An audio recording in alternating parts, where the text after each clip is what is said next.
नमस्कार प्यारे मित्रों, स्वागत है आप सभी का आपके अपने YouTube चैनल टारगेट विद अभिषेक में।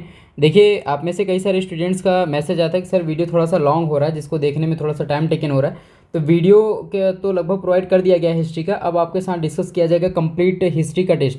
ठीक है, तो ये ज़्यादा बड़ा वीडियो नहीं होगा, लेकिन 100 क्वेश्चन कुल मिला के हिस्ट्री में 300 क्वेश्चन डिस्कस करेंगे, जिसके एग्जाम में पूछे जाने की प्रबल संभावना होगी यूपी ट्रिपल सी पेट में। ठीक है, यूपी ट्रिपल सी पेट में पूछे जाने की प्रबल संभावना रहेगी। और एक इम्पॉर्टेंट चीज़ है कि यही सारे क्वेश्चन डिस्कस करेंगे, और साथ ही साथ आपको प्रीवियस ईयर में जितने भी यूपी ट्रिपल एस सी का जो यूपी ट्रिपल ई का सिलेबस है, पेट का जो सिलेबस है, उसके अकॉर्डिंग अभी तक यूपी ट्रिपल एस सी में डिफरेंट एग्जाम में जितने भी प्रश्न पूछेंगे वो सारी चीज़ें आप सभी के साथ डिस्कस करेंगे। ठीक है, तो 300 क्वेश्चन कंप्लीट डिस्कस करेंगे, इस वीडियो में 100 क्वेश्चन होगा। ठीक है, चलिए बिना देर करते वीडियो को स्टार्ट करते हैं। भारतीय उपमहाद्वीप में कृषि के प्राचीनतम साक्ष्य कहाँ से प्राप्त हो गए हैं? तो ये हो जाएगा आंसर आपका मेहरगढ़ से। चीनी मिट्टी से निर्मित मूर्तियों के प्राचीनतम साक्ष्य कहाँ से प्राप्त हुए हैं? तो ये हमने ऑलरेडी कराया था, तो ये हो जाएगा आंसर मेहरगढ़। ठीक है, नेक्स्ट क्वेश्चन है, थर्ड है, सिंधु घाटी सभ्यता का पत्तन नगर कौन था? तो पत्तन नगर में आपको संज्ञा दी जाती है लोथल, जो आपका गुजरात में है। और जितने भी स्थल हैं उनके डिटेल्स के बारे में मैंने ऑलरेडी आप सभी को बता दिया है कि कौन सा स्थल कहाँ प्राप्त हुआ है या कहाँ पाया गया है, तो उसको जरूर ध्यान रखिए। इससे प्रश्न लगातार पूछे भी जाएंगे।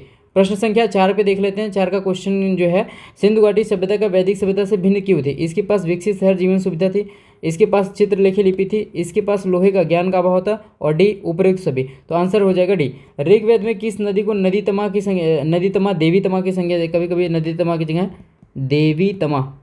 देवी तमा भी पूछ लिया जाता है, तो देवी तमा की संज्ञा दी जाती है।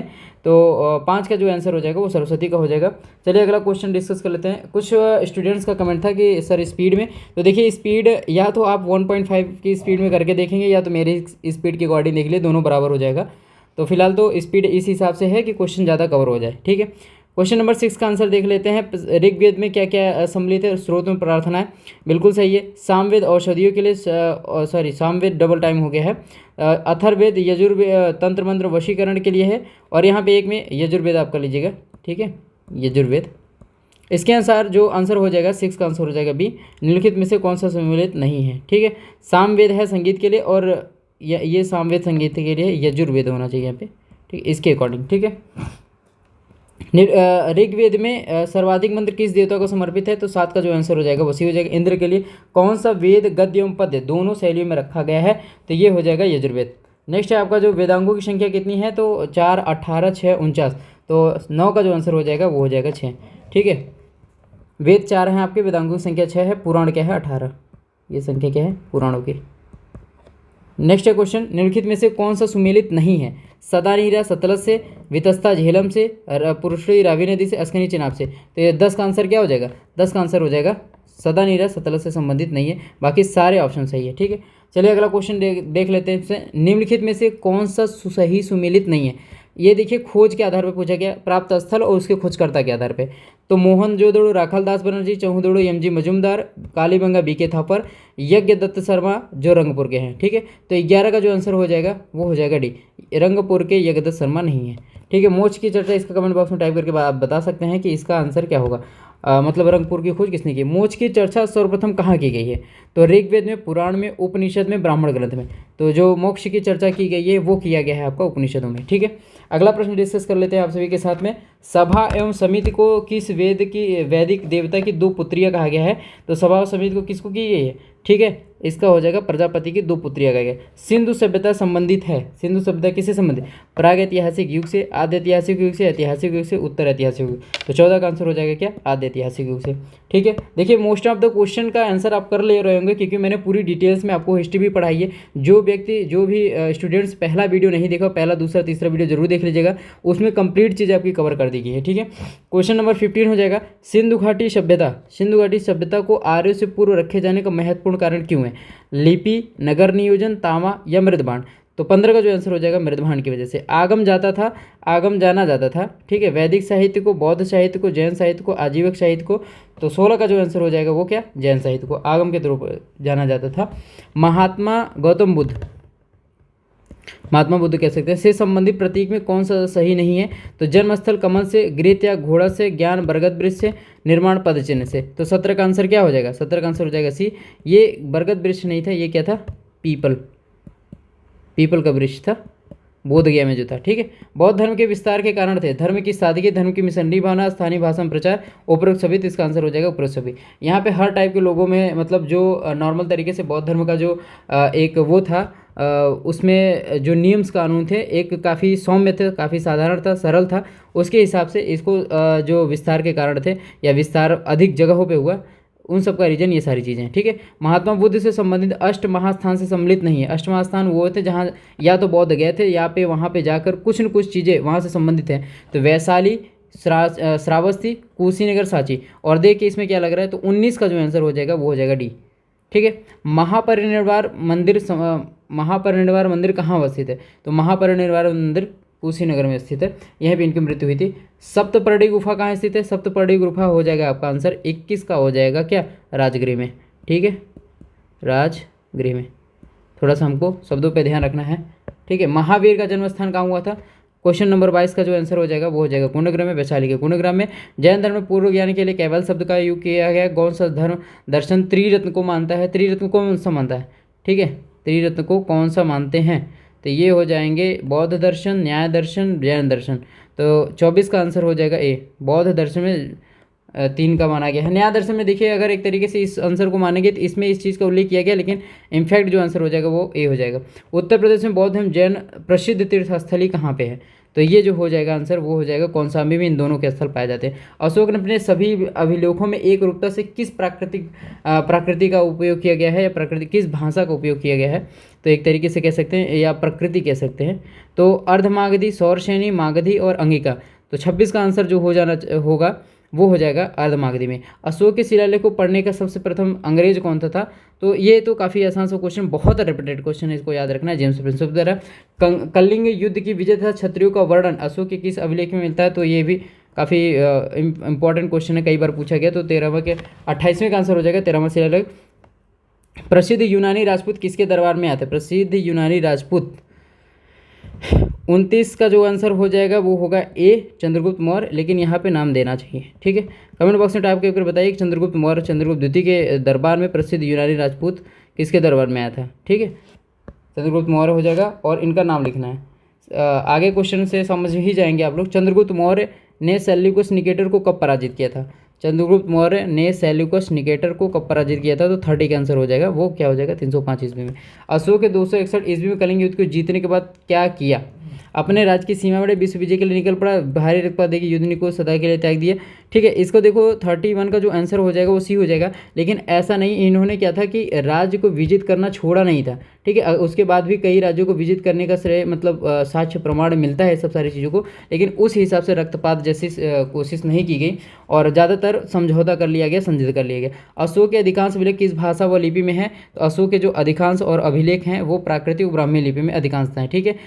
मौर्य काल में एग्रोनोमी किसे कहा जाता था, मौर्य काल में भवन निर्माण अधिकारी, सड़क निर्माण अधिकारी, कृषि विभाग अधिकारी, मावतर अधिकारी। तो आप लोग भी अपने हिसाब से अगर क्वेश्चन लेके बैठते हैं 100 क्वेश्चन का, तो इस हिसाब से आप लोग भी मार्क कर सकते हैं कि आपके कितने क्वेश्चन सही हो रहे हैं। एक दो क्वेश्चन में अगर डाउट होता है तो कमेंट बॉक्स में टाइप करके बता दिया जाता है, या तो फिर आप पर्सनली कमेंट में टाइप करके बता सकते हैं, ठीक है। 33 का जो आंसर हो जाएगा वो हो जाएगा सड़क निर्माण अधिकारी।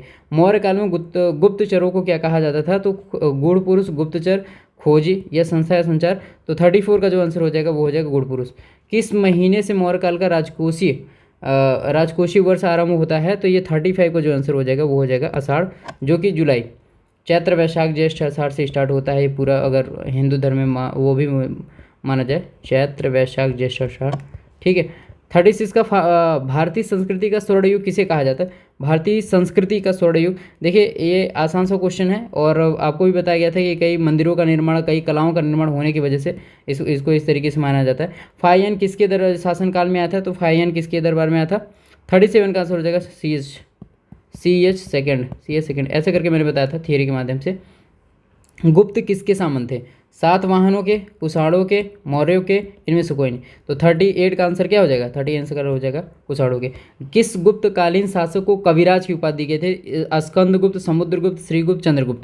देखिए 39 का जो आंसर हो जाएगा सी, वीणा वादन करते हुए बताया गया और कुछ कविताओं की रचना के अनुसार इनको समुद्रगुप्त को कविराज की संज्ञा दी जाती है। गुप्तकाल की स्वर्ण मुद्रा किसे कहते हैं, करसापड़, कनिष्क, दिनार, काकिनी। तो तो 40 का जो आंसर हो जाएगा वो हो जाएगा दिनार को।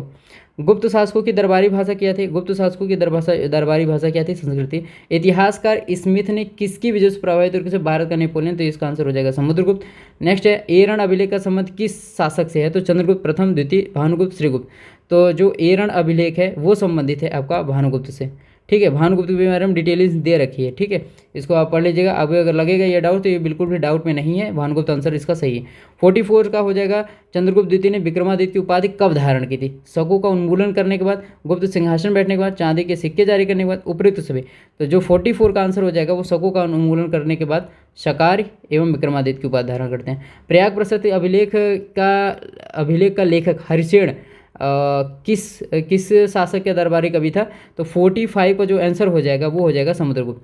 ठीक है, गुप्तकालीन रजत मुद्राओं को किस नाम से जाना जाता था? तो गुप्तकालीन जो रजत मुद्रा थी वो रूपक के नाम से जाने जाते थे। गुप्तकाल में भूमि राजस्व कर की दर कितनी थी?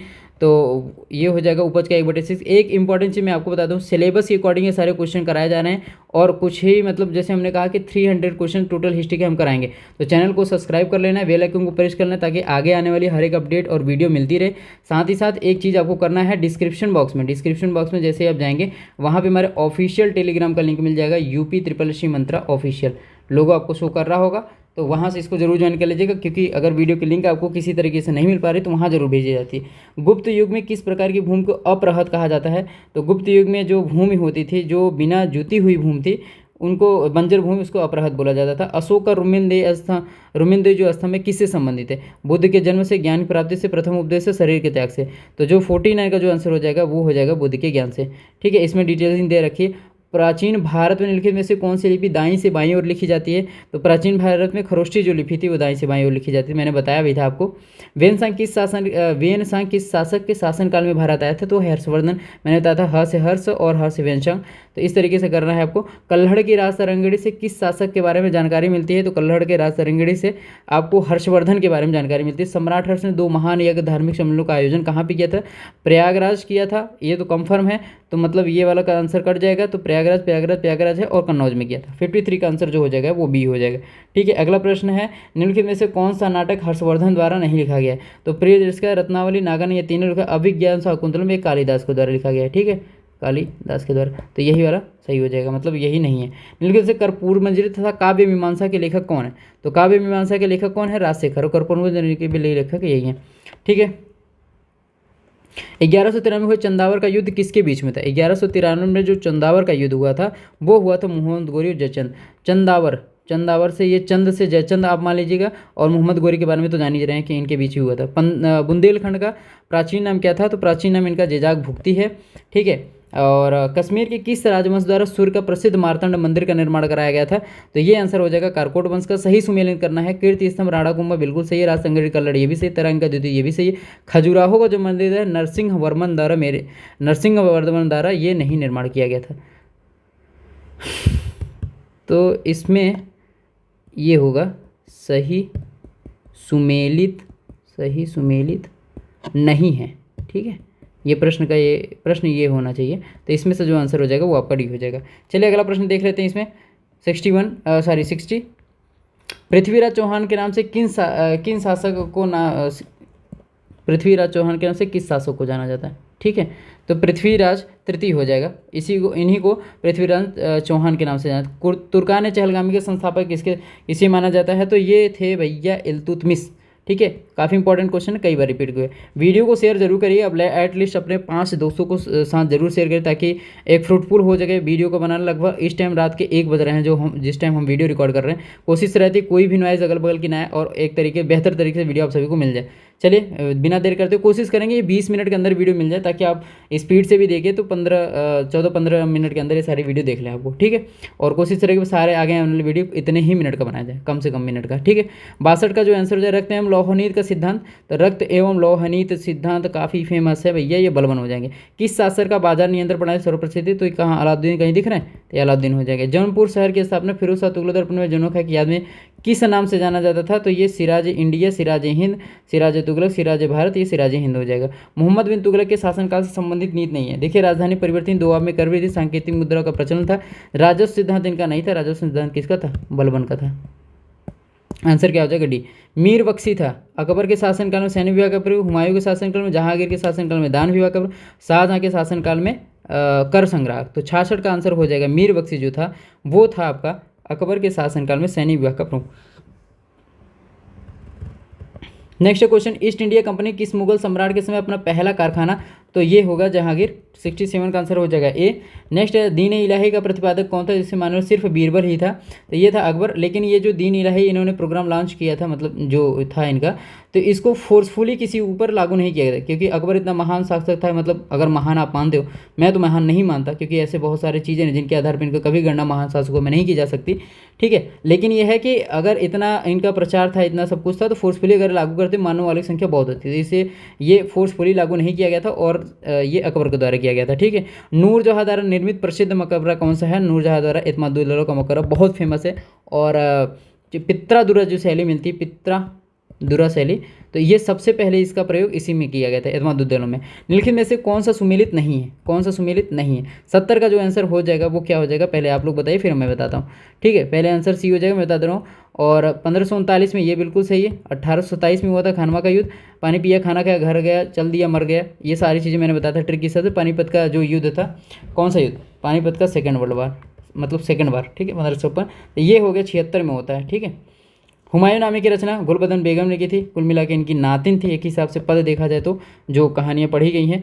और चौथे सरदेश मुखी, ये कौन किस शासक द्वारा लगाया गया था, चौथे सरदेश मुखी जो कर लगाया था वो शिवाजी के द्वारा। पड़ोसी राज्यों और मुगलों से ये वसूला जाता था। और शिवाजी के अष्टप्रधान में लिखित में से कौन शामिल नहीं है, पंडित राव, न्यायाधीश, सन्निधाता, सुमंत। तो 73 का आंसर क्या हो जाएगा, 73 का आंसर सन्निधाता होगा। एक अधिकारी होते हैं ये, लेकिन ये शिवाजी के शासनकाल में नहीं होते, अष्टप्रधान में नहीं होते। शिवाजी की राज व्यवस्था किस पर आधारित थी, तो शिवाजी की जो राज व्यवस्था थी रैयतवाड़ी पर आधारित थी। किस वर्ष शिवाजी ने रायगढ़ में राज्याभिषेक कर छत्रपाल की उपाधि धारण की थी, तो 75 का आंसर 1674 हो जाएगा। राजा जयसिंह और शिवाजी के बीच पुरंदर की संधि कब हुई थी, तो पुरंदर की संधि बहुत ही फेमस है और इसको हमेशा याद रखना है, क्योंकि ये बहुत बार रिपीट हुई। 1665 में किस शासक ने गाजी मिर्जा कलंदर ही देख के आपको याद हो गया होगा, तो कलंदर के हिसाब से कौन सा आंसर हो जाएगा, ये हो जाएगा बाबर, ठीक है। और भी चीज़ें नहीं आए तो कुछ चीज़ें ऐसी उपाधि होती है जो बहुत चर्चित होती है, उसके हिसाब से भी आप आंसर कर सकते हैं। लेकिन तो कौन भारतीय शासक बाबर के समकालीन नहीं था, तो बाबर के समकालीन कृष्णदेव राय भी थे। मैंने बताया था आपको कि बाबर के समकालीन कौन, राणा सांगा थे, महमूद शाह थे। शिवाजी बाबर के समकालीन नहीं थे, क्योंकि आप ध्यान दे होंगे कि अकबर का टाइम जब होता है, लगभग अकबर जहांगीर का टाइम होता है, तो उस टाइम शिवाजी होते हैं, ठीक है। बाबर द्वारा पहली बार तोपों का प्रयोग किस युद्ध में किया गया था, तो 79 का जो आंसर हो जाएगा भेरा के युद्ध में। देखिए पद्धति का प्रयोग इसमें कर दिया गया था, ठीक है, बाकी आगे के युद्ध में इन्होंने लगातार प्रयोग किया था, तो ये आपको ध्यान रखना है। 80 का जो आंसर हो जाएगा, पहले क्वेश्चन पढ़ लेते हैं। किस शासक के शासनकाल में दीन पना और महत्वपूर्ण स्थान जहाँ से गिरकर उसकी मृत्यु हुई थी, तो ये आंसर हो जाएगा हुमायूं, ठीक है। वो कहते हैं कि ज़िंदगी भर मतलब दर दर भटकता रहा, अंत में लड़खड़ाता रहा और अंत में लड़खड़ा कर गिर कर मर भी गया, तो ये हुमायूं के बारे में ये कथन है। 81 का जन्म जौनपुर उत्तर प्रदेश में, बचपन का नाम फरीद, मकबरा सासाराम में, उपरोक्त कथन किसके संबंधित है, तो ये है शेरशाह सूरी। और ये प्रश्न कई बार पूछा जाएगा, यूपी ट्रिपल लोअर 2019 में पूछा था, ये कई बार मैं बता चुका हूँ, तो ये इंपॉर्टेंट क्वेश्चन है। अकबर के समय में शासनकाल का वह व्यक्ति जिसे अकबर ने जगत की गुरु की उपाधि दी थी, हरविजय सूरी। निम्नलिखित में से कौन अकबर के नवरत्नों में शामिल नहीं था, तो 2ATM HBF से हमने आपको ट्रिक बताया था। आपने अगर पहला दूसरा वीडियो देखा होगा, तो बहुत सारे क्वेश्चन मेरे हिसाब से 99% क्वेश्चन हम कर भी ले रहे होंगे।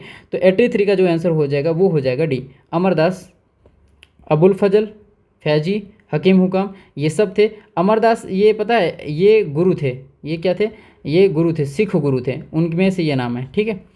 चलिए आगे देख लेते हैं, उनका भी मैंने ट्रिक बताया है, नारा HQTG, ठीक है, तो इसे देख लेंगे। और कई बार हमने वीडियो में बताया है सारी चीज़ें, वीडियो आप देखेंगे तो समझ जाएंगे। आगरा का लाल किला, पंचमहल, बुलंद दरवाजा, जोधा वायुमहल इत्यादि स्थापत्य निम्न से किस शासक द्वारा निर्मित कराए गए थे, तो ये आपको बेहद इंपॉर्टेंट है, अकबर द्वारा।